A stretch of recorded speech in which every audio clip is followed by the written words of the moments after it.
That boy did not come for rice. He came for pride. Story time. So there's this booker that was close to my former place. Sells rice, nothing fancy, just basic setup. One day, I sat and watched something that reminded me of what really make humans make certain decisions. This boy, small boy, I think 12 or 13, came in with two persons, I presume were his friends. And I could notice that he didn't really have much money because he was counting the money he had before they even walked up to the seller. Now, but despite the fact that he seemed to not have a lot of money, this boy, when he got to his turn, did not ask for the 400 naira rice. Don't ask me how I knew. Okay, I used to eat them once in a while because I loved her rice, by the way. And so, he didn't ask for the 400 naira rice. Instead, he said, Auntie, I remember he said, Auntie, put 1,000 naira rice, add meat on top. One of the friends, looked at him in that disbelief. I mean, they know themselves. And I think the other was just shaking his head. Now look at, when the plate eventually landed, and it was obviously bigger than that of his friends, you could see that excitement.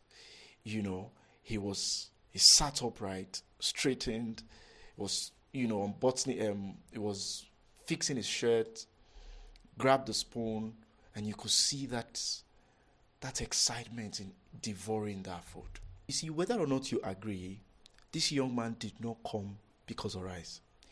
He came for validation.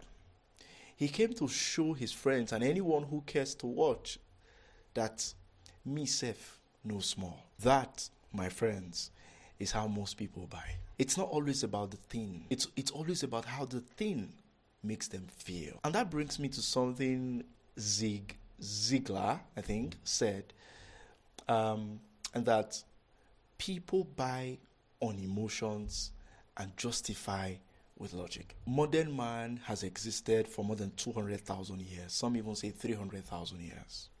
And in all these years, a lot has changed. From the way we eat, to the way we dress, even the way we learn. A lot has changed. In fact, the Greek philosopher Heraclitus was quoted to have said that the only thing constant in life is change. But I disagree with him, because there's one thing that has not really changed. The way we feel. We still feel fear. We still crave validation. We still crave love. We still battle shame. All of this means one thing. If you're going to sell to humans, the smarter play, the smarter thing to do is to build your marketing on the things that do not change. And what is that thing that do not change? Emotions, my friends, especially when you sell to Africans. We're in a continent where a man can buy a new car just because his neighbor disrespected him. Yet we spend so much time in our marketing describing product specifications and features. Let's get even a bit dramatic. Picture this. Imagine a foreigner, an American or what have you, announcing a purchase of a house. Think about what the caption could possibly look like. It could be something as simple as, "Hello friends, Jessica and I just got our first house. We're so proud of ourselves for hitting this milestone." Simple. And then the comments, "Congratulations, Jessica and Dave." Simple. Imagine a Nigerian, for example, announcing something similar. "Our God has done it again. Our enemies did not win. We have the last laugh. See who is the latest landlord in town." Hashtag, "What God cannot do does not exist." Hashtag, "Enemies put to shame." Hashtag, "Latest landlord." This is Africa, man. Now look at the comments. They go cry tire. "Congrats, babe. It's pepper them season."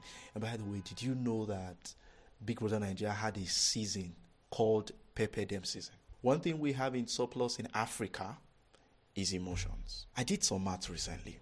I discovered that an average Nigerian, for example, who would live up to, say, 61 years, will spend nearly 2 years combined in church, undergoing what I like to call emotional wiring. Why? What are we taught? Faith, love, sacrifice, fear, and so on. not logic. And please, this is not an attack.